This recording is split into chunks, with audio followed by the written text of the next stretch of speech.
And it looks like we are live. Let's wait for John to give a thumbs up on the Superfan group. Couple of seconds to let this breathe really fast.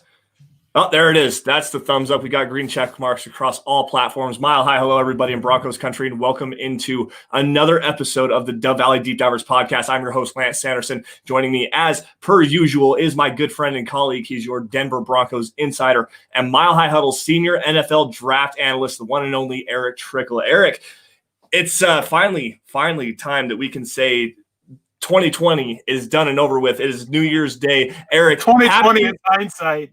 2020 is finally hindsight. It is actually finally hindsight. Erick, happy New Year to you, my dude. Thanks, how's it going? How's everybody doing up there in Alaska? Everybody's doing well. Like we're excited for the new year. Did have to deal with some angry people yesterday because I tweeted out that as we approach the new year, just remember grass isn't always greener on the other side. obviously a little bit tongue in cheek with it, but it's going to be hard to be worse than the year we had last year. That is for sure. I'm excited for it. I'm excited for the Broncos this year. Obviously, I hope that coming this next season, we end up doing a lot better than we did this year. And I'm excited to basically get to that point of putting this year behind us, moving on. I know we have one game left, but we have the draft coming up. We have the off season. It's that time of year that I absolutely love when it comes to football season, because this is when you get an idea of what teams think can do to make the team better. And hopefully the Broncos do a lot to make this team better. Getting help, of course, will help. But that's really the biggest thing. I mean, 2020 was the season of the word that should go unnamed, and also just, I mean, a massive ravage of injuries, especially on the defensive side of the football. I mean, we got 5 cornerbacks that are now missing time. AJ Bouye obviously with the suspension, but we had, I mean, all the injuries to the cornerback room. The defensive line was completely decimated, losing Von Miller early in the season. Cortland Sutton being out for the entire season. Well, to save one game and 3 quarters or something like that before he tore his ACL. I mean, it's just been rough to watch this team that's been so ravaged by injuries and struggled to overcome everything that they've had to overcome. And I mean, yeah, it's been hard to watch at times, but there has been a lot of really good growth. It's just going into 2021, I mean, there's definitely some holes. Obviously, cornerback depth is a big thing. Linebacker depth as well. Actually, not even depth. A quality coverage linebacker would definitely help this Broncos team. And we're getting ready into draft season here. We've got the New Year's 6 bowl games are going on. Alabama absolutely shellacked Notre Dame. So, I mean, Patrick Surtain was fun to watch there. Real quick, though, since we're talking about that, can I say how mad I am that Notre Dame made it over Cincinnati? I wanted Cincinnati in this so much more. I wanted to see what Desmond Ridder could do against the teams in these playoffs, man. Notre Dame shouldn't have made it. Yeah, hate Notre Dame. Florida would have been a better game, honestly. Well, actually, I don't know. I don't know about that. After watching Kyle Trask throw 3 interceptions to Oklahoma the other day, like, good gracious sakes alive, it was absolutely terrible. But I think that there needs to be some playoff reform regardless in college football. And instead of doing just the top 4 teams, why not do the Power 5 conference champions? And then you do the highest seeded, the highest ranked non-Power 5 school, and then 2 at-large bids. So like this year, the non-Power 5 school would have been Cincinnati, and they would have been able to get in and go play. And then you would have probably gotten Florida and Texas A&M in there as well. And we talked about this a couple of weeks ago in our group chat and kind of highlighted some of the magic that you would get out of that, with still being able to keep the Rose Bowl, the actual Rose Bowl, where it's, the Big Ten versus the Pac-12, and stuff like that. It would be just an interesting conversation, and I think that's something that college football definitely needs to do. Now, guys, before we get going, you hear me coughing here. I am dealing with a sinus infection, and it's now draining down the back of my throat, and I don't necessarily feel so great. So do bear with me tonight, guys. But before we get going, as always, just got to remind you guys, tonight's show is brought to you in part by sportsbetting.com.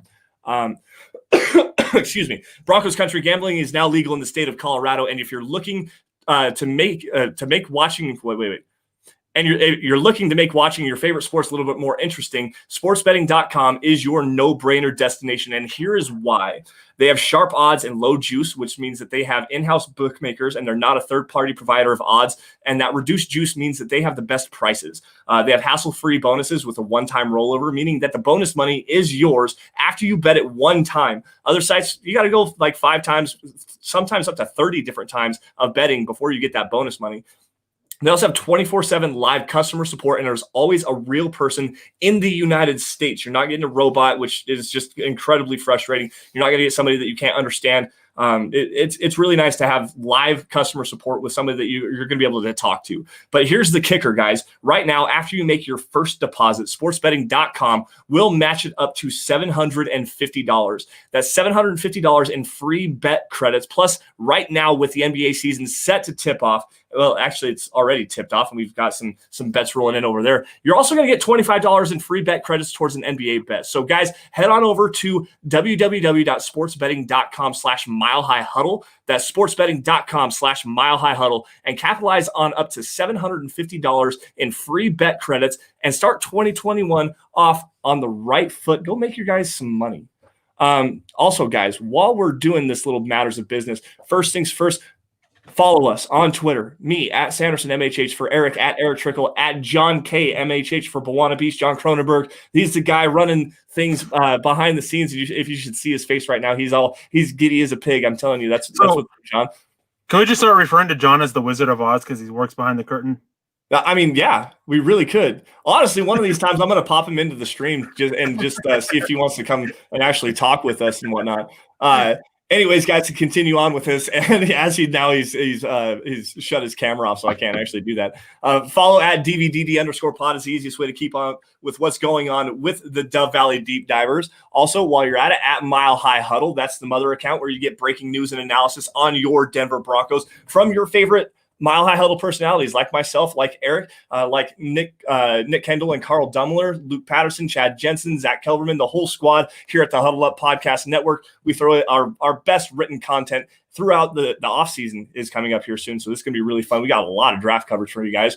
If you guys are financially able to do so, head on over gently to huddleuppod.com. Get your merch. That's the merch tent. Get yourself a hat. Get yourself a t-shirt. You got a face mask, a coffee cup, hoodies, something for everybody, for the guys, for the gals. You can even get a onesie for your baby if you want to. That's where you go get this hat right here, Dove Valley Deep Divers hat. We need to do another giveaway, Erick. One of these days we need to do that. And if not, guys, the easiest things you guys can do to help support the show is subscribe wherever you guys are watching this: YouTube, Facebook, Twitter, Twitch. Subscribe to Mile High Huddle. Like every video you guys see, and if you love it, share it. Get it in front of as many Broncos fans as humanly possible, because you guys already know we love and appreciate your guys' support. Now, with that taken care of, now that I can catch my breath for here for just a second, Erick, what was your most favorite moment? This is the show today, guys, is the top moments of 2020. What is your most favorite moment of 2020 regarding the Denver Broncos or even Mile High Huddle? The moment the clock struck midnight on December 31st and it became 2021, because then we can just put 2020 behind us. No, in all honesty, it's actually the fact that we actually got football. Like it was so nice, and we weren't sure there for such a long period of time if we'd get football, and it was needed. It was a needed distraction, and for the most part, it went pretty well. There was obviously a lot of hiccups, including that whole fiasco with the Broncos and the Saints game. But yeah, it's just that we got football. I mean, a lot of people needed it with everything that's going on, people losing jobs and stuff like that. It was a way to kind of step back and just lose yourself in a game for a little bit of time, which is always, it's always nice to have that, to be able to do that, just step away from the real world and just invest yourself into sports. Yeah. To get away from everything that was going on with CV and stuff like that. And it's been rough all the way around. I mean, fortunately for me, not regarding the website and whatnot, I had the birth of my son that really kind of brought that bright spot into 2020. And then at the tail end there, I got engaged on Christmas Eve, guys. We didn't get to do a show last week. So I asked Samantha to marry me. Thank you, Erick. I appreciate that. So that was another big exciting thing. But you just go through the course of the season. You had all the Hall of Fame baseball players died. There was like 8 or 9 Hall of Fame baseball players died, and baseball is a special sport to me. So that was just kind of bad. I mean, you had all of the celebrities that passed away. It's just it was a year of loss and everything like that. And with CV and everybody getting shut down, having to stay at home and whatnot, it's just hard to have to deal with stuff like that. And sports is the easiest takeaway. It's the best drama on the planet because it's not scripted. I mean, every single night you can watch. Thank you, Christos. I appreciate that. You can watch any sports game. It doesn't matter. At least in my opinion, you watch football game, baseball game, basketball, hockey. It doesn't matter. That's at least a release and a way for you to get away from everything that's going on in the negative in your life. And outside of me getting engaged in the birth of my son, I mean, yeah, there was some cool stuff that happened as well, but still, just the overcoursing theme of 2020 was pretty terrible. Now, to me, Eric, I've got that's actually a really good point, by the way, that we actually got to watch football this year.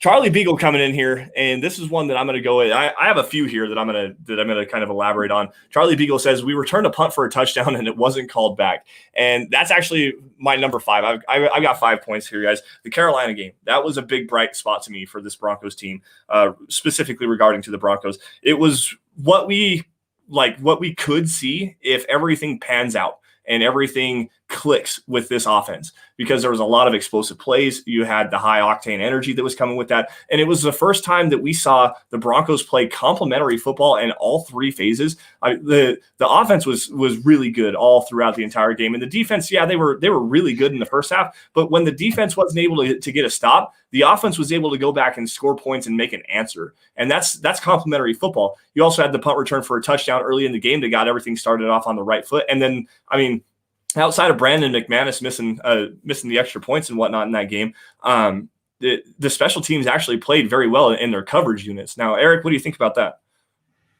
I mean, it was definitely, if we're looking at the best game of the year, that was definitely the best game. Yeah. As you said, and you hit the nail on the head, is that all 3 phases of the Broncos team played in unison, really, and it just was nice and clean and sharp, and you saw the potential of what this team can be if certain things are done correctly. Quarterback playing with the scheme, quarterback not forcing things, the offensive line playing really well. Although there were plenty of issues, it was just a nice, clean game. Definitely the best game of the season. Now, I want to take it to the other side of things and about the worst part of the year. And honestly, you kind of touched on it, and I touched on it earlier. It's dealing with all the injuries that the Broncos had. Like that is the worst part of the season of this past year. Because hopes were high for the Broncos this season. Yes, they were. And losing guys like Von Miller and Cortland Sutton, obviously those are huge. But I mean, you lose Mike Purcell, you lose Jarrell Casey, you lost Shelby Harris there for a while, you lost Draymond Jones there for a while. And some good came out of that. We got to see guys like Deshaun Williams just really emerge. Yep. And he looks like he can be something as a good depth piece for the Broncos or any team going forward. And just all the injuries elsewhere. I mean, we had to deal with AJ Boye, but fortunately, Michael Ojemudia stepped up a little bit. He looks like he has a promising future. And Asang Basi, he stepped up a little bit, but then he got hurt. Bryce Callahan, he was playing, in my opinion, he was playing at an all-pro level before he got hurt. Yeah. So, like, the injuries are the worst part of it, but it was helped a little bit because we did get to see some players step up some. At some of these positions, other positions, not so much because there was no quarterback that stepped up. Yeah, that was probably the biggest negative to me, was the fact that we didn't see what we needed to see out of Drew Lock this year. And yeah, over the last few games, and I don't want to go and beat this drum again, over the last few games, he showed a lot of improvement, and it made me change my tune just a little bit as far as him not being the guy. He's not the guy yet is the biggest thing. And he's going to get an opportunity to go in and compete for the starting quarterback job in 2021. But at the same time, I had so high expectations for Drew Lock this year, especially after watching that 5-game sample size we had last year. I mean, I understand the offseason wasn't exactly the way that everyone plans out. And I understand that there's so many different protocols. Training camp was cut short and everything like that, and they're working on everything. But at the same time, you've got to see some kind of actual palpable growth. And with Locke this year, that was probably the biggest negative to me, was the fact that we didn't see the growth that we needed to early enough in the season, early enough in that sample size for me to be confident and sold on it. And I mean, it's like, this is one that's gonna maybe run over your head a little bit. It's like the notorious B.I.G. said, if you don't know, now you know. That's the thing. So we're at that point now where we still don't know. So what does that tell you? Well, we pretty much know Drew Lock is going to be at least in a competition for next year, but he might not end up being the guy ever. Like we'll have to figure out, we have to be a little bit more patient with it and everything like that. But if you don't know, now you know. And that's the biggest negative to me. Speaking of development, the other one that I want to get to here is watching KJ Hamler develop. And as the second round pick for the Broncos in 2020, yeah, you want to have that second round pick be a high impact player, but with Cortland Sutton in tow, he was not actually designed to have, like, that was never the thing. They wanted him to get healthy. He had a hamstring injury going into the combine. He didn't run at the combine, didn't do any of the offseason stuff, didn't have a pro day. So they wanted to see him develop and they wanted to see him grow up. Well, then Cortland Sutton tore his ACL and he was forced into the limelight. And you know what? For a guy that wasn't supposed to have a major role with this team this year, KJ Hamler has been absolutely spectacular. He had that 2-touchdown game against the Panthers. He looks really good as a deep threat. I wish they would utilize him a little bit more in pre-snap motion and get him utilizing that speed more than the route running ability. But that's probably the biggest thing that I took away from his performance, was the fact that he was able to start creating separation on a consistent basis. Something that, and that not only using his speed, he was actually running high quality routes towards the end of the year. And for me, that's a big thing, because the stop and start, the direction change that he has, the ability and the athleticism that he has, he can turn into a really, really dynamic weapon. And to see him come in his first year and have a lot of success, even though there were some struggles with drops, that was a big bright spot to me. I mean, definitely. And I can't say I disagree. I mean, he came in and originally they just had a few plays designed for him. I mean, behind Tim Patrick, Cortland Sutton, Jerry Jeudy, and even Deshaun Hamilton, there wasn't a big role for him. Then Cortland Sutton goes down. He was dealing with an injury, and he came back, and was it all perfect? No, and it wasn't going to be. There's going to be these issues. We saw the issues with drops. We saw these other issues, but he has been making pretty good progress for most of the season. And another bright spot is going to the offensive line, and this is one that you and we get to pound our chest on this a little bit, and that's Garrett Bowles and the development that he's had. And him, I think probably one of the best things was the story about him and his wife working at home. His wife would be the pass rusher, and he'd just sit there and work on technique. That was great. Yeah. A great piece for it. And he's been the lone bright spot on it. Lloyd Cushenberry, he's really struggled. Glasgow, he's been solid. But I mean, he's had issues trying to handle all this stuff at right tackle. He's helping out DeMar Dotson in the run game, and then he has to help out Elijah Wilkinson in the passing game. And he also has to help out Lloyd Cushenberry, who a lot of times has been caught doing nothing. And Nathaniel Moody, he showed that he has a bright future as a run blocker, but he had a lot of issues in pass protection. And Dalton Reisner, he just, at the end of the day, he just kind of wasn't what he was last year, and he didn't take those needed steps forward. He's still a really good pulling guard, but he has some issues with strength and everything. So it was nice to see that one of our offensive linemen, especially one like Bowles, take that big step forward and become a star, really. And it's a shame that he didn't get to the Pro Bowl. He really deserves it for the year he's had. He's better than a couple guys who made it. No, absolutely. And like you said, it's one of those, we got to kind of pound our chest here a little bit on this. I'm going to grab this super sticker from Stu Me, a $2 donation. What up, dude? Stu, thanks for that. We appreciate you, man. Thank you guys for joining the stream. Thanks everybody. Christos got a shout out earlier. I see Lemonhead, Jerry Holland on Facebook, James from across the pond, Charlie Beagle as well. Thank you all for joining the Dove Valley Deep Divers. I want to elaborate on that just a little bit. And Eric, you know, it was one of the very first podcast episodes that we did back in September of last year, where it was after the 4 or 5 holding penalty game that Garrett Bowles had. We went in and we broke down exactly what he needed to do with his technique, and we actually shredded him about how, you know, he's going to have to figure it out. Like, this is the year for him to figure it out. And yeah, he struggled, and he had that 5 holding penalty game. He had 10 holding penalties for the entire year, which means that with the 1 that he had in week 1 and the 4 that he had 5 holding penalties over the next 14 games, guys. He improved drastically. And then when Drew Lock came in, actually, it was even before Drew Lock came in, when Brandon Allen started, after they benched Joe Flacco, Brandon Allen started, and Garrett Bowles really took another big step because he wasn't relying on a pocket statue that couldn't move, and he could actually, you know, get some help from his quarterback position because, you know, this thing called synergy is something that we were always kind of pounding the table for. But then after the end of the season, Eric and I really came around on Garrett Bowles, and we thought that it was a bad idea for the Broncos to pass up on that 5th-year option for him. And look at where we're at now. Because if the Broncos would have gone with that 5th-year option, it was like $11.4 million or something like that. Next year, the Broncos are paying him $17 million. Like, that's a big drastic step. And also they have the opportunity of a prove it year. Garrett Bowles has been playing at an absolutely fantastic level, guys. I mean, forget the Pro Bowl. He should be an all-pro. He's been playing amazing football. I don't think he's given up. I think he's given up like 1 or 2 sacks, if that, all year, and like less than 20 total pressures. He's been phenomenal. The guy has been absolutely amazing. 4 years, $68 million contract extension. And Eric and I, we've gotten to pound our chest. And after all the hate that we got, and after all the hate that he got, it's kind of vindicating, to be quite honest. We're sitting here January 1st, where, you know, in July, we were getting called idiotic homers that didn't know what we were talking about.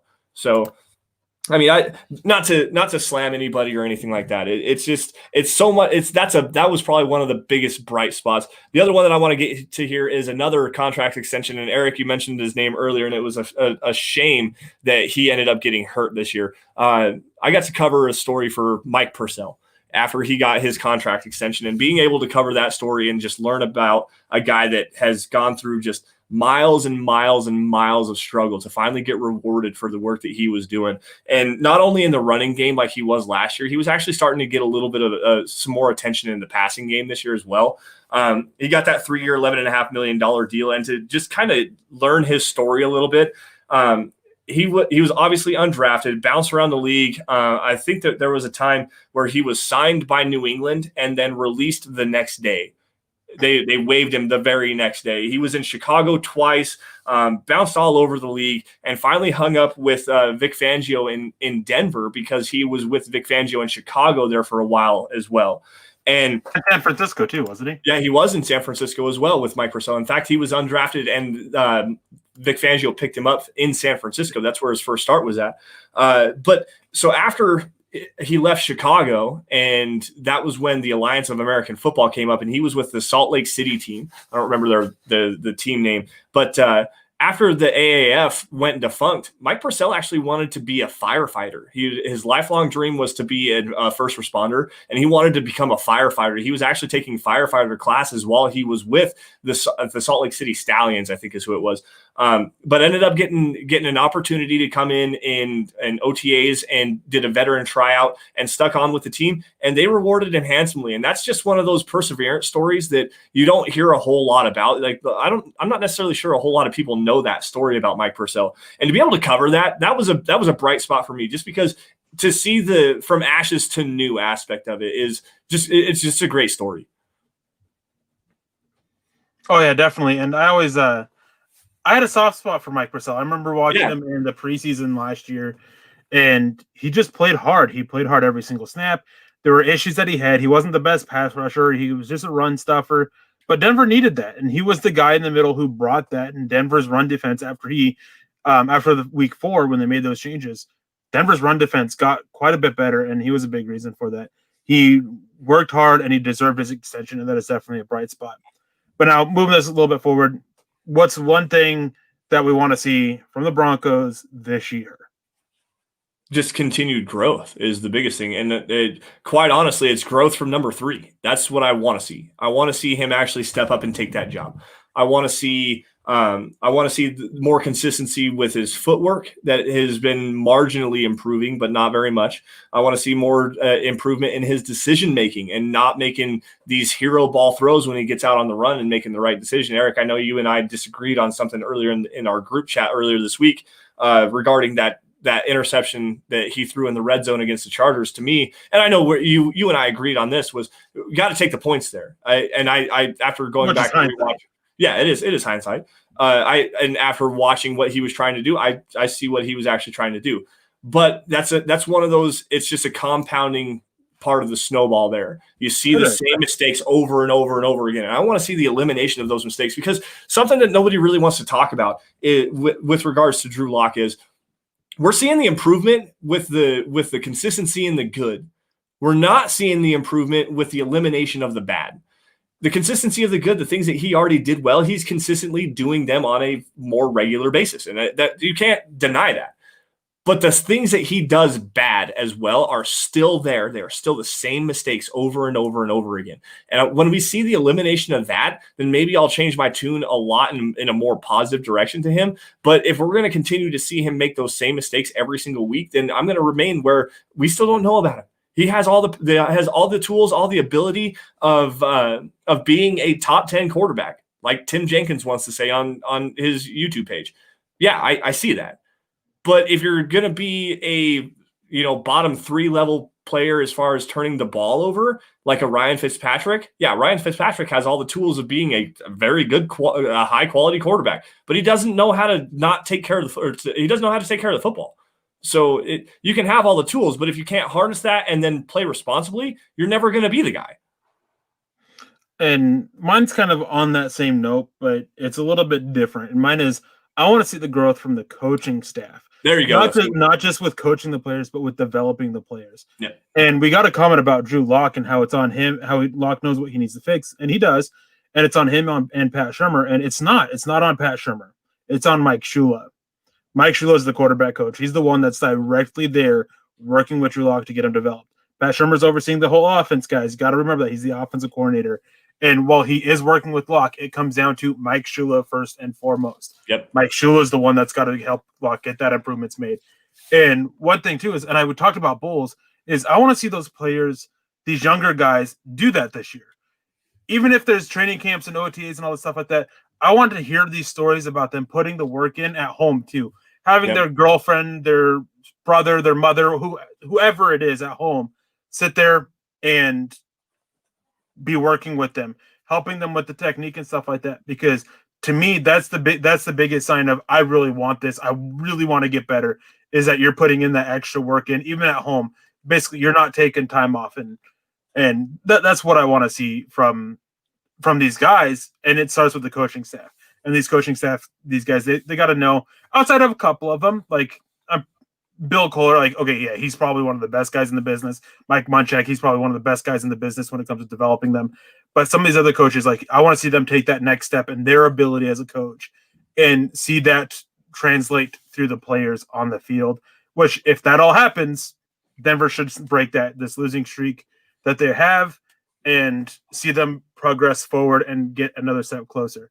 If we don't see that from the coaching staff, we're going to be looking for a new coaching staff. And next year about this time will be Black Monday for the Broncos. Yeah, and that's not something that I am ready to look at yet. I mean, there's rumors and talk about like people losing their jobs after this week, and I don't agree with that. You got to have some kind of continuity and continue on in the same path that you're actually on. And to piggyback off your point there, one that I'm really looking forward to seeing, because he is another really high quality position coach in the NFL, is Zach Azzanni and what his work within the offseason is going to be with Jerry Jeudy and KJ Hamler, because the growth that you saw from them, and I know that it sounds crazy to think this, but Jerry Jeudy got even better as a route runner underneath Zach Azzanni. Like, he was actually understanding even more nuance to the route running aspect. We can say that Jeudy didn't drop the ball with his route running. That's very true. So let's see what Curtis, or I wanted to say Curtis Modkins for some dumb reason. What Zach Azzanni can do with Jerry Jeudy and KJ Hamler as far as trying to catch the ball consistently, because that is one of the big issues. Before we continue this on, Eric, I want to do something really special here.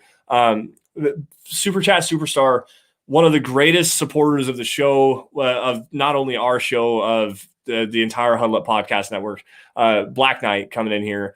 He says he wants to say thanks for all the support, and he's still trying to process this. Black Knight, I heard you lost a family member just the other day. And I want to let you know that if there's anybody you want to reach out to and talk to, we're here for you, man. We love you. We appreciate your support. We're all family in this. And if you need anyone to talk to, we're with you as Bawanabe. Stay strong, man. We are deeply sorry for your loss. We really are.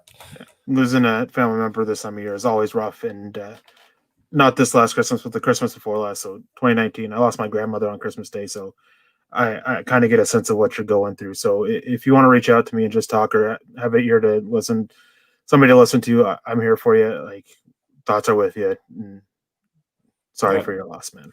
Yeah, I know you're on Twitter. I know you follow us. So reach out. My DMs are open. If you need someone to talk to, then I'm more than willing to be able to be that person for you. So, anyways, guys, we'll continue on with our conversation here tonight. Chase Wellner coming in here. I just had a thought about Fangio. How many head coaches call defense like he does? As far as defense, I don't know, quite honestly, but I do know that Andy Reid calls the offense for the Kansas City Chiefs. So everyone wants to be all high and mighty about Erick Bieniemy. Yeah, he's doing a good job as a coordinator and developing game plans, but Andy Reid actually calls the offense on game days. Well, Erick Bieniemy has his input. Yeah, Erick Bieniemy has. Sean McVay, I think, is also calling the plays on offense in Los Angeles for the Rams. I'm not exactly sure defensively who would be calling the plays like that, and that's a big issue with me. Quite honestly, that's something that I wish that we could see a change in there. You have a defensive coordinator, let him do his job. You need to be the head coach of the entire team, not the head coach of the defense, Vic. So, sorry to interrupt, but the issue for me is that it was the Titans game, that his bad clock management was because that he couldn't focus on it because he was getting ready to call the next defensive play. And that, to me, that's the issue with him calling the plays. And as long as if he can figure that out, as some of these other coaches who call plays do or have done, then I'm fine with it. But if it continues to be an issue, and it was an issue last year too, so I'm not holding my breath it improves, it's got to be a change. Yeah, and WE kind of piggybacking off of that with the $5 super. Thanks, WE. We appreciate that. Biggest negative is knowing our rivals have quarterback figured out and we don't. Yeah, that we'll definitely agree with you on that one. Would we really say that the Raiders though have quarterback figured out? I don't think I would say that. Derek Carr is all right, but he's not a guy. He's not going to take him to the promised land. No, he needs a lot of help around him, and they have the offensive line and the running game to do so, and he's going to need some help defensively. That's the biggest thing. They've got the weapons in place on the offense, and he can orchestrate the offense and actually make it work. But it's when you are scoring 24 points a game on offense, yeah, you think you're going to be in at least a decent position to win some games, but your defense is giving up 25. So this will be interesting to see how this actually shakes out, because I think the Broncos are actually in a very similar situation with the Raiders right now. It's obviously going to depend on what happens with Drew Lock and how he develops. But at the same time, they need to reload on the defensive side of the football, get some youth there and get some more depth defensively. But they have all of the young pieces on the offensive side of the football. And the offensive line has actually been playing very well, guys. Like that's something that we don't give enough credit to, is despite the struggles of Lloyd Cushenberry and Graham Glasgow having to cover for Cushenberry at the center position, and also the rotating door that seems to be the right tackle position, the Broncos offensive line is not playing bad football by any stretch of the imagination. So they've got at least the key pieces in place offensively. The Raiders, the same way. They at least Derek Carr, they know what they're going to have with him, and he's going to be at least decent enough to help them win some games, not win you games, help you win games. But they really need to reload on the defensive side of the football. To the second point of this, with as far as you piggybacking, the situational coaching, it's not only the timeout situation that we saw in Tennessee. There was some very questionable. Why are you not challenging the spot of this, Vic? Like, it was very clear that he was short of the first down. Why are you not challenging the spot of that? Putting in I think the Buffalo Bills game, there was one in there. There was another couple, I think, in the Kansas City game, the second Kansas City game. So the situational coaching, as far as being a head coach, that's your job. That's job description number one, being the head coach of the entire team and managing the game as a whole, instead of focusing on what defensive play call you have lined up for this, 4th and short when it should be, or for the next first down, it should be, well, why are we not challenging on third and 1? And they were very clearly short at the 45-yard line. Now they're going to be punting. Instead, we're focusing on what we're playing on first down. Like, no, come on, man, pay attention. Let's get everything kind of figured out and be the head coach of the entire team for once. I really, really appreciate that. So I want to grab this comment from Charlie Beagle real quick. I saw it earlier. And it says, our first pick will be from 10 to maybe 16, so top QBs will be gone. Any decent vet is beyond our price range, so what? Denver's range is 5 to 15. They can't get 16. And it really depends. The most likely spots are with a loss, they'll probably land 8 or 9, and with a win, they'll probably land 12 or 13. That's where all the projections have them being. But yeah, the range is 5 to 10, or 5 to 15, I mean. And as for that, I think that there are some, I don't want to say decent veteran quarterbacks, but I think that there's some quarterbacks that they're eyeing that they think they can get within their price range. Unfortunately, Andy Dalton seems to be one. I wouldn't be surprised if Alex Smith is a name that you hear. Could possibly hear of Phillip Rivers. And I don't think Matthew Stafford is a big option for them, but depending on what happens with coaching staff, that's the big thing. Obviously, Detroit and Atlanta, there's going to be changes at head coach. If they come in and this new coaching staff says, hey, we want to blow it all up and completely start over, they may be willing to eat that dead money that they would with moving on from Matthew Stafford and Matt Ryan. I could see Denver possibly being in on that, but that is so situational and dependent on what they do at head coach. I think a guy like Andy Dalton, Alex Smith, Nick Foles, I think guys like that are probably more likely that Denver brings in for that backup job. But yeah, not great options at all. By no means are those great options. No, the one that's intriguing, and I can't find the actual comment. Gardner Minshew would be one, but that's like if you're gonna have an out and out. There it is from Trevor Sandell. Just a quick question: you guys think they'll pursue a Minshew type hedge quarterback in the offseason? my big goal, and this was before the Jets decided they were going to win a couple of football games, was to pursue Sam Darnold. Everybody kind of knew at least a few weeks ago that they were going to have the number 1 overall pick and it was going to be Trevor Lawrence. Well, now obviously they're going to be picking number 2 overall, and I'm not sure that they're sold on Justin Fields at all. If it was Trevor Lawrence, that's one of those ones you absolutely have to take that guy. Like it's quite honestly, he's a generational type of quarterback. And if they do take a Trevor Lawrence, Sam Darnold would be probably put up for sale so they can recoup some extra draft picks, preferably this year. For the Broncos, without having a whole lot of holes, and they can go address a lot of the stuff that they do need to kind of bolster their roster as well. In free agency, if you give a 3rd and a 5th round pick for Sam Darnold this year and let him compete with Drew Lock while they're still both on rookie deals, I mean, I don't necessarily think that would have been a bad idea. Gardner Minshew is not one that I'm necessarily looking forward to. It would be such a style difference from going with Drew Lock and Gardner Minshew. I just don't see it. I don't see it actually happening. Excuse me, Eric, take over for some. Yep. Yeah, I mean, Gardner Minshew, he's definitely interesting because he's a smart player, but just the tools and the traits that he has are just so different. You have to really change up kind of what you do on offense for it. I mean, Denver, obviously it could be an option because it's not like it's that different of a situation from going from Drew Lock to Brett Rippon or Jeff Driscoll to Brett Rippon. All 3 of the quarterbacks Denver has this year have very different skill sets. So it still could be. I don't think that's ideal because if Drew Lock gets hurt, you don't want to have to completely change your offense. I think that was one big issue Denver had early on this year was that in such a short span of time, they had to basically have 3 big changes to their offense because of the change at the quarterback position. So I'm not really set on that. And there was one other question here that I really wanted to grab to, and it was from NorCal91. Any thoughts on safety in the second round? My top safety is Paris Ford. He might crack that first round. I think second round is probably right there for him.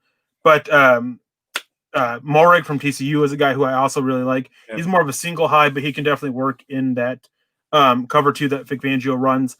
And actually, I have a video coming on 5 fits that the Broncos can look at in the draft at safety. I'm doing it for each position. Linebacker, cornerback, and I can't remember what the other position is. Maybe it is safety. Yeah, safety is actually the one that is yet to be produced. So it should be coming really soon, probably today or tomorrow. And I talk about Paris Ford. Javon Holland from Oregon, he's another one who I really like. He's that jack of all trades. I think that he can be a really good fit of either replacing Kareem Jackson if they decide to move on, which I don't think they do, or replacing Justin Simmons. Richie Grant is another one. Yep. It's a really good safety class this year. I really love what this class is. And same with off-ball linebacker. I think that the last few years, these two positions have been kind of a little bit weaker, but I love these classes this year. I think that they're really full with talent and potential, and there are plenty of options for Denver to go get that safety guy. One under the radar guy is James Wiggins out of Cincinnati. I think that he would be a tremendous fit in the Broncos scheme, but injuries are a concern there. So, Eric, well, if I told you that the Broncos would have the opportunity to go get Chaz Surratt and Richie Grant in the same draft class, what would you say? I'd be happy with it. I think that they both have their concerns that are enough. I mean, Richie Grant, he is a guy who he has really good tackle technique, but he doesn't always use it, which leads to missed tackles. So you just got to get through to him from a coach's point of, hey, you use your technique every time you tackle. Use your technique. Because when I've been watching him, and I started watching him last year, it was so frustrating watching him have this beautiful, perfectly technique tackle and then following it up with just a very lackadaisical attempt and missing it. It was so frustrating watching this. And then with Chaz Surratt, I think he'd be very good in zone coverage, especially early on. He definitely still is learning a lot, having moved from quarterback to the defensive side of the ball. But I think the brains that he had at quarterback help him out here. And it's just, again, it's a technical aspect. He's got to learn it in this case instead of using it consistently. And it comes more so against the run and how to disengage from blockers to go and chase the ball carrier and make that play. Yeah. Excuse me, guys. Base Gase jumping in here. Greatest profile pick ever, by the way. I love it. With Miami picking in the top 5, they may be a possible trade partner if we want to get a quarterback. Who are some good mid-round quarterbacks? Maybe Desmond Ritter. Yeah, Desmond Ritter is Eric's boy. He is my guy. I think, okay, so I may stand alone on this, and every year there tends to be one quarterback I'm a lot higher on than others, or at least the NFL is, and I think that this Desmond Ritter may be it. I would take Desmond Ritter in the second round. I think he's got the arm. So there's a couple of traits that the NFL is moving towards. You need mobility. You got to be mobile. You got to be able to use your legs to at least buy you more time or even use them to pick up yards. That's becoming a bigger trend. These statue types, they're just not fitting into the NFL much anymore. Obviously, there's still some great ones around, but they're a dying breed. That's the best way to put it. They're the dying breed. Desmond Ritter, he's got those legs, and he's got the arm to challenge deep. So it makes it so defenses have to work extra tough, extra hard to fully stop the offense because of the threat that he is all around. Another quarterback, and it depends on if he comes out, and he's kind of a similar mold as Desmond Ritter. He's a little bit longer, a little bit lanky, kind of like Ritter is. Legs he's not as athletic as Desmond Ritter is, but he can use his legs and pick up things. And that's a Nevada quarterback, Carson Strong. Yep. If you want to be blown away by some amazing and beautiful deep throws, just watch the first few throws again. I want to say against UNLV, Nevada against UNLV, for Carson Strong, the quarterback for Nevada. He's only a redshirt sophomore, I believe. There's been some conflicting reports as to if he'll actually declare or not. But if he is, he's another guy that I would possibly look at for Denver because I think that he has the deep ball, and placement on those deep balls is almost always perfect to fit into Pat Shurmur's scheme that wants to attack deep, but he has the legs to open up stuff underneath. And he does all right finding the stuff finding the passes and stuff underneath in that 10 to 15 yard range. Placement is a little bit more off, but that's something that can be coached up and worked on. Yeah. What's that quarterback out of Liberty, the one that Nick was so high on? Malik Willis. Malik Willis, that's it. What did he say? Lamar Jackson light, essentially? Yeah. So a very athletic guy, decent arm, not very much touch is pretty much what I'm seeing out of that, but still. Lemonhead, how about Jamie Newman? I like Jamie Newman. I was a little bit peeved that he opted out after transferring to Georgia. I wanted to see what he can do with some of the players that they have on Georgia and against some of those defenses. Smart guy. The legs are all right. Good enough for the NFL. And he's smart with his reads. And he's not a guy that he won't really push the ball, though. And I think that's my one big concern with him.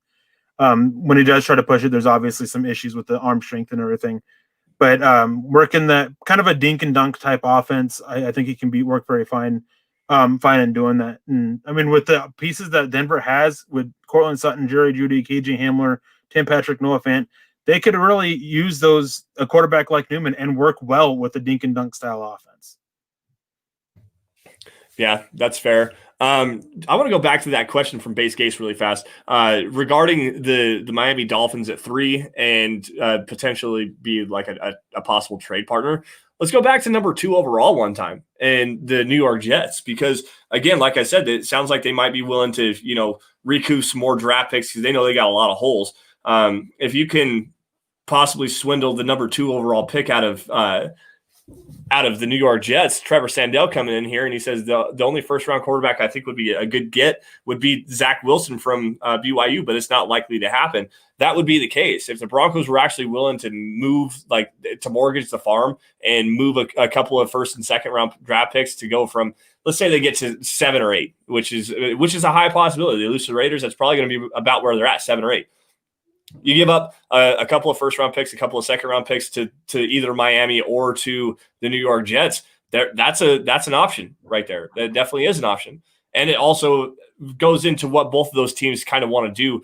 The Dolphins aren't quite in that same rebuild. They lucked into this pick because they robbed the Houston Texans for Laramie Tunsil. And they ended up getting the number 3 overall pick out of it, or number 3 or 4, whatever it is. I think number 3. But anyways, they're not quite in that we need to completely rebuild. But you know what? If they can trade back into 7 or 8 range, get a Devontae Smith, a Jalen Waddle, a Jamar Chase, something like that to help with Tua Tagovailoa, reach into the second round and go get another safety because they need another safety as well. I mean, there's a couple of different things that Miami could do there. And with the Jets as well, they just need pieces everywhere. So if they're willing to take a couple of high round draft picks and move down in this draft class and help bolster around their young quarterbacks, I mean, why not? I don't necessarily see the Broncos doing that. I would probably put that at like a 5% chance of actually happening right now, but we'll see. I mean, it's definitely a possibility. So the biggest thing when you talk about the Broncos moving up is you got to evaluate the cost. And when it comes to moving up, when it comes to trading picks, John Elway is rather stingy. And on the flip side of it, when he's trying to move down, he doesn't always take the best of offers. Sometimes he will, but not always. Sometimes he'll take less value than he could actually probably get. But it's hard to really judge because, I mean, if there's a player that you really don't want to take there, if you don't want to reach for one, if guys aren't on your board, that's all the talent that's there, and your next highest guy is rated 15 picks lower, and you have a chance to go get that, I mean, and there's only one offer, obviously you might take it instead of just taking that reach, get that extra pick or 2, whatever. It's hard to say. But yeah, it's just I don't think Elway jumps up. I don't think he doesn't seem to be a fan of moving up in the draft. I think there are some times where obviously it depends. I mean, there was interest in him moving up back in 2018. He wanted Sam Darnold or Baker Mayfield, but it just came down to cost. He wasn't willing to give up enough. And that should say a lot because look at what the Jets gave up to get up to number 2 for Sam Darnold, and Denver wasn't willing to beat that. Yeah. So that's kind of, it gives you an idea of how stingy Elway is. Yeah. And so whenever you talk about trading up, that's one thing that you always got to consider. Yeah, no, that's completely fair too. I mean, it's kind of hard to talk about that because I know that Elway and the New York Giants were talking about trying to go get Sam Darnold, and then when the price was too much, and then the Jets jumped up ahead of the Broncos to go get him. John Elway actually wanted to move down. He didn't have any plans on taking a player at 5 because not true. Well, no. So hold on, let me elaborate on this. He had three players with the top 5 pick, and it was Saquon Barkley, Sam Darnold, Baker Mayfield, Sam Darnold, and Bradley Chubb were the 3 that he wanted. And he didn't think that either one of those 3 was going to be available at 5. And when Bradley Chubb he thought Bradley Chubb would go to the Browns over Denzel Ward. Yep, is what the Broncos thought.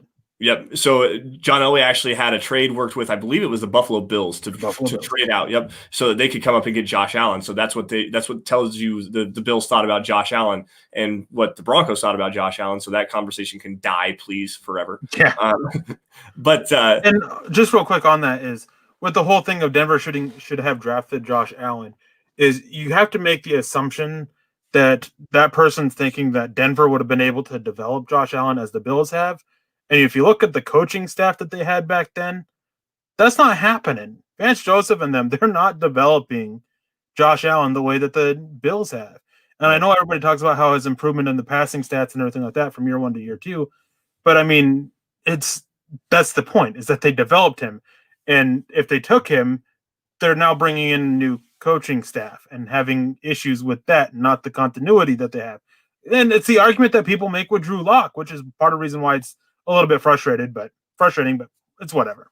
Yeah, I understand the continuity aspect with Drew Lock and everything like that, and yeah, it's not quite a fair comparison because Drew Lock had what 4 different coordinators going all the way through his career at Missouri, and then a new offensive system with Rich Scangarello, and then a new one when he came into this year.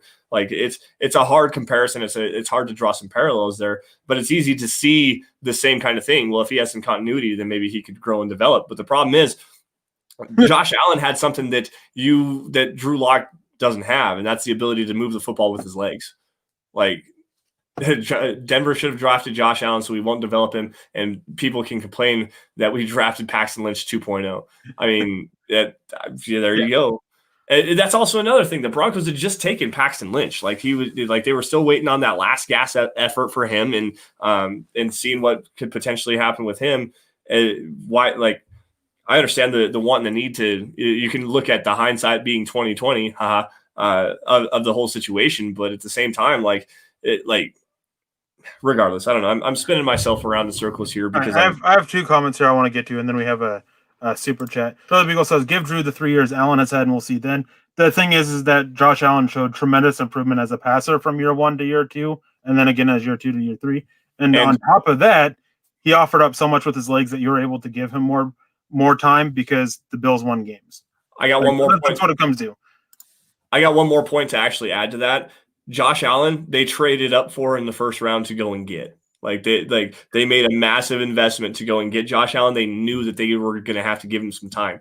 Drew Lock, yeah, the Broncos traded up into the second round to go and get him, but trading up to 42 overall as compared to trading up to 7 overall is not the same, guys. Like that's a massive difference in investment there. And like if you're going to be a second round pick and want to start in this league at the quarterback position, you have to show that growth immediately. Like you don't have time. There is no time. First off, the financial aspect of that, you only have 4 years as compared to 4 and a 5th year option.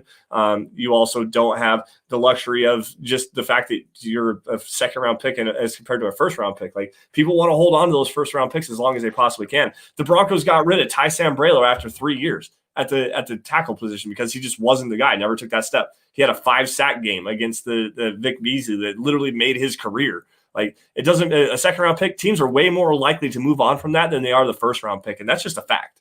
And here's another fact is this isn't true. Drew Lock is in his second year. If you saying this in terms of games played, yeah, he is. He's played more than 16 games. Hasn't he? Yeah. The last week was start number 17. This will be start number 18. And technically would be in second year in terms of game played.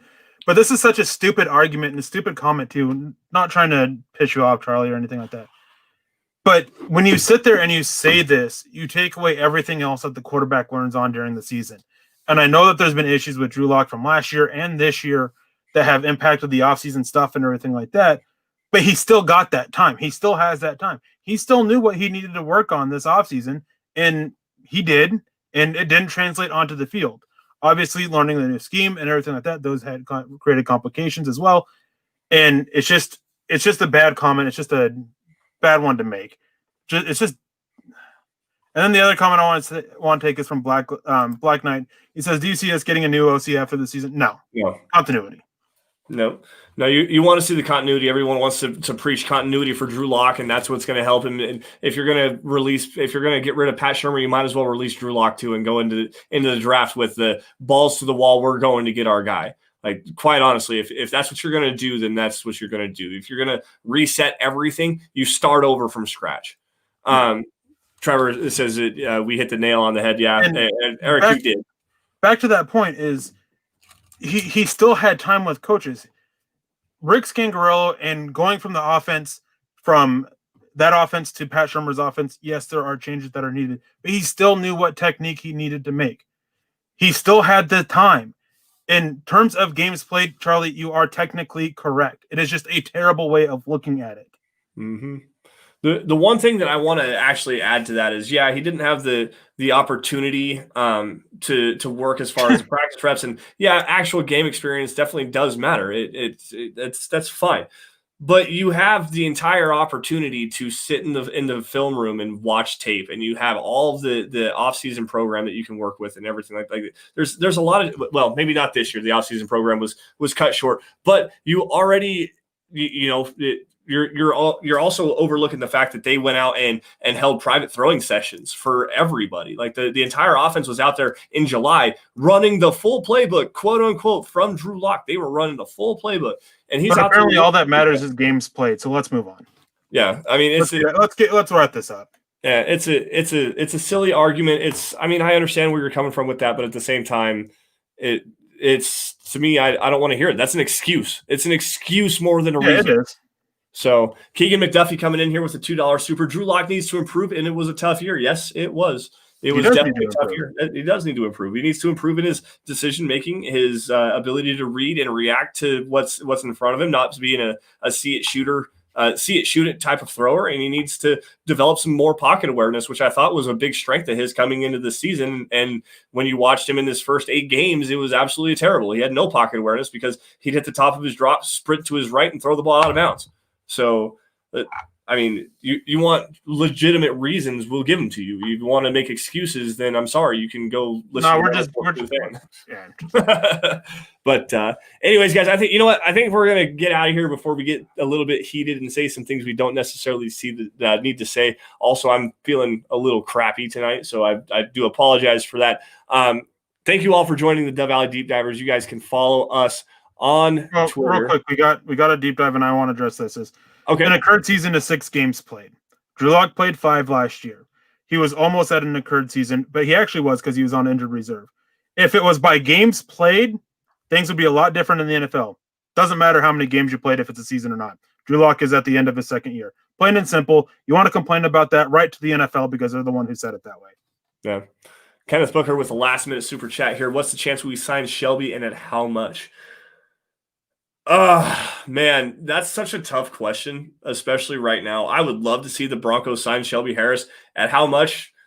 If he's pushing more than 10 or 11 million, then maybe no. I think that's probably about right. 10, 11 million dollars a year for Shelby Harris. I think that would probably work. I hope so. That's where I would at least hope that they settle on. I think he's going to get probably 13 or 14, which is unfortunate because the Broncos aren't going to be willing to pay that. I don't think he'll get that much. Let's not forget he is a little bit older, and he now has to have surgery on his knee. That is going to count against him. That's true. I could see a about 11-year max. And to the person who said I'm upset, I'm not upset. It's just annoying that these same excuses are made, and there's no thought behind these excuses for him. That's all it is. Isn't an excuse for Drew Lock? Oh, he hasn't played in 16 games, so that doesn't count as season. That's not how it works. It's not. That's not how the NFL recognizes it. That's not how anything of that is seen. Doesn't matter how many games you played in a season, just counts. All right. He's had 2 years at least in an NFL building. Let's just put it that way, because that is the full God's honest truth. Anyways, guys, thank you all for joining the Dove Valley Deep Divers podcast. You guys can follow us both on Twitter by finding me at Sanderson MHH, for Erick at Erick Trickel. Follow at DVDD_pod for the easiest way to keep up with what's going on with Dove Valley Deep Divers podcast. At Mile High Huddle for instant news and analysis on your Denver Broncos, featuring all of your favorite Mile High Huddle personalities. If you guys are financially able to do so, head on over huddleuppod.com, get yourself a hat, a t-shirt, anything to suit your fancy. Facebook users, become a supporter. Go to facebook.com/Mile High Huddle, click the blue Become a Supporter button. That's another great way to show your love and support for Mile High Huddle and everything we do. And guys, if you're not able or willing to do that, the 3 easiest things, everybody should be doing this now. I mean, this is the truest call to action. Subscribe wherever you guys are watching, YouTube, Facebook, Twitter, Twitch. Subscribe Apple Podcasts if you want to. Like every video you guys see, and if you love it, share it. Like, if you love this episode, even though we get a little fired up at the end of it, if you love this episode, share it to everybody. If you like it, please. Everybody click that like button. We appreciate that more than you will actually know. Now, Erick, before we get out of here, as I always say, any last words? Yeah, actually, just a couple announcements. I know that there's something special from all of us with the Huddle Up Pod crew. Yeah. Chad, Zach, Nick, Luke, Carl, all of us in 4 weeks from now, 3 weeks from now, January 22nd. So it would be 3 weeks from now. Yep. So 3 weeks from now, 2 weeks from now, we're trying to get Nick Kendall on to join us for something special for my birthday podcast. Can't believe I'm gonna be 29 years old on 2 weeks, but man, I turned 30 3 weeks ago. You old. I know, right? But so we have a couple special things coming up, and obviously with the season almost over, I think that starting next week, really, we'll probably recap a little bit of the Raiders game, but start expecting draft stuff here on out, guys. Yep. I'm ready for it, even though we've been talking about it for a while. Yes, we're shifting our focus completely. Yeah, I'm getting it started on. I've got about 10 players that I've watched a whole bunch of stuff now, and I've been trying to get some stuff done over the course of the day. But as compared to Erick, yeah. Should I give how many I've watched? 400. I'm actually not going to go through and count, but I know it's over 400. You fortunately have a lot more time to be able to do some stuff like that than I do. But over the next month or so, I'll probably get close to 150 or so, and we'll be able to have at least a pretty decent conversation. So, anyways, guys, no, like Erick said, big draft stuff coming up here, guys. We really appreciate everything. I got a handful of guests that I want to try to get on here as well. Some draftniks from the Twitterverse that I've been following for a couple of years here. Ryan Roberts from the Draft Bible is one that I've already got lined up with. There's another one. Might try to get Joey Richards on as well. See if he wants to come on. Nick Carl, all the guys. Big shows planned for you guys as far as the draft is concerned. Erick, what do you think happens on Sunday afternoon? I think the Broncos lose it. Honestly, it's just both defenses I don't think are going to be able to hold up to the offense, and I think that the Raiders offense will be able to do just enough to pull out the win. I kind of agree with you on that one. I trust the Raiders offense a little bit more than I trust the Broncos offense, obviously, just because you have at least a stable option at the quarterback position. Their running game is clicking on pretty much all cylinders whenever they want to. And the Broncos running defense, after they lost Mike Purcell earlier this year, has been absolutely atrocious at times. I think that the Raiders are going to just ground and pound the Broncos to death on Sunday afternoon and walk away. I think I have it 24-16 on the Mile High Huddle predictions page at milehighhuddle.com, guys. The Mile High Huddle roundtable for you every single Friday. Today is the last one you guys are going to see, so go check out all of our predictions over there. And one last thing before we get out of here, Richie asked, guys, why aren't we talking free agency? Free agency's first in draft. That is correct, but we'll talk about free agency when we get closer to it. Yep. Right now, with so much, teams still being able to resign, tender players, and all that stuff like that. Free agency is still something that I'm not going to don't like talking about until we get closer. At least with the draft, we kind of have an idea of what these players are. Obviously, things will change as players come out and everything, but there's some guys that we can still talk about. Plenty of guys, and a lot more guys to talk about. And last note, I don't think Denver will be active this year in free agency. I don't either. I think they're going to take the money that they do have and re-sign some guys, but they're not going to go out and spend a whole lot of money. But also, free agency happens before the draft, but you know what happens before free agency? This East-West Shrine game, the Senior Bowl, and the scouting combine. Game's not happening this year. Oh, it's not? Oh, damn it. I'm pretty sure I saw the announcement that they weren't doing it.